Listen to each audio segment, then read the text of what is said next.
Welcome বন্ধুরা, আজকে চলে এসেছি একটা ট্রাভেল সোলমেটসের নতুন ব্লগ নিয়ে। আর আজকে আমরা বানাবো ইলিশ ভাপা টিফিন কৌটোয়। তার জন্য আমি ইলিশ মাছের 6টা পিস নিয়েছি আর এটাকে নুন হলুদ লঙ্কা দিয়ে একটু ম্যারিনেট করে রেখেছিলাম ওই 15-20 মিনিট মতো। এবার আমি সর্ষেটা বেটে নেব। আমি এখানে নিলাম পোস্ত, একটু সাদা সর্ষে, কালো সর্ষে আর একটু কাঁচা লঙ্কা। আমি বেশি ঝাল দেব না, তো গুঁড়ো লঙ্কাটা একদম অল্প দিয়েছি, তাই এখানে কাঁচা লঙ্কা একটু বেশি করে দিলাম। দুটো রকমের সর্ষে নিয়েছি, এবার এটাকে বেটে নেব।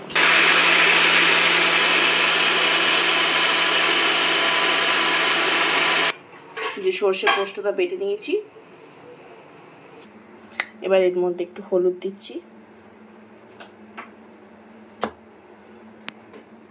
একটু নুন দেব।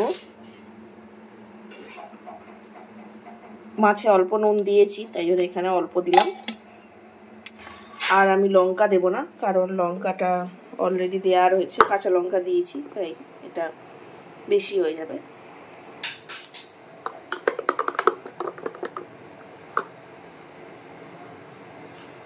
এবারে আমি টিফিন কৌটোটাতে একটুখানি তেল মাখিয়ে নিচ্ছি।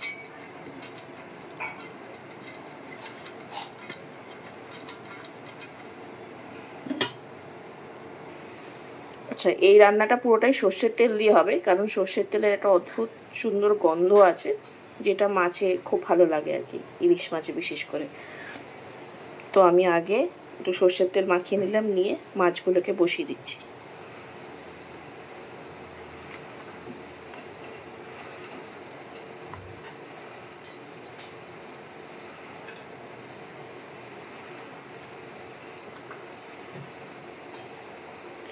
দিয়ে আমি এই যে লঙ্কা আর হলুদ সেটা ছিল, সেটার মধ্যে এই সর্ষেটা ঢেলে দিচ্ছি। দিয়ে পুরো গ্রেভিটা মাখা মাখা হয়ে যাবে। এবার আমি এই সর্ষেটা এখানে ঢেলে দিচ্ছি।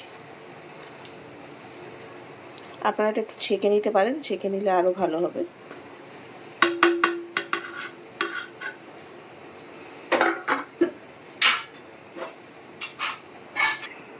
দেখো সুন্দরভাবে মাছগুলো সব ডুবে গেছে, বেশি দেওয়ার দরকার নেই, যাতে ডুবে থাকে মাছটা। দিয়ে এর ওপর আমি একটু সর্ষের তেল ছড়িয়ে দিচ্ছি।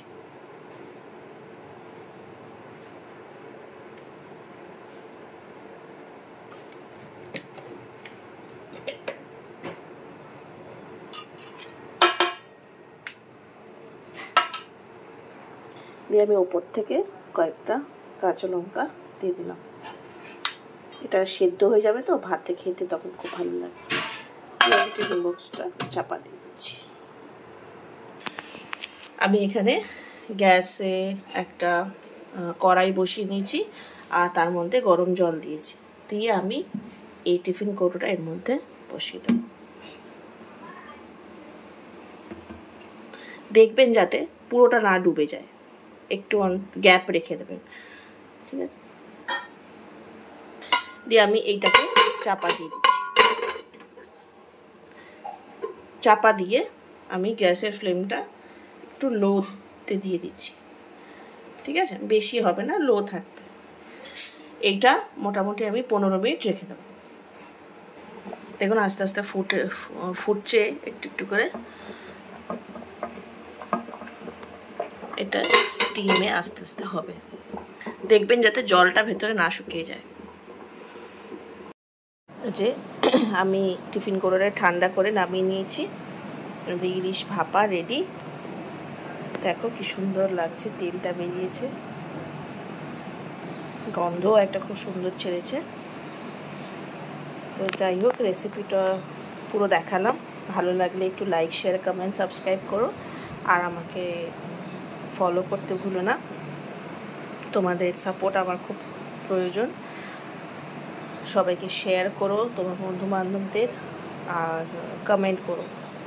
তোমার ভালো খারাপ যাই মনে হয় কমেন্ট করো, তাহলে আমার মনে হবে যে হ্যাঁ, একটা ইন্সপিরেশন পাবো। Thank you for watching.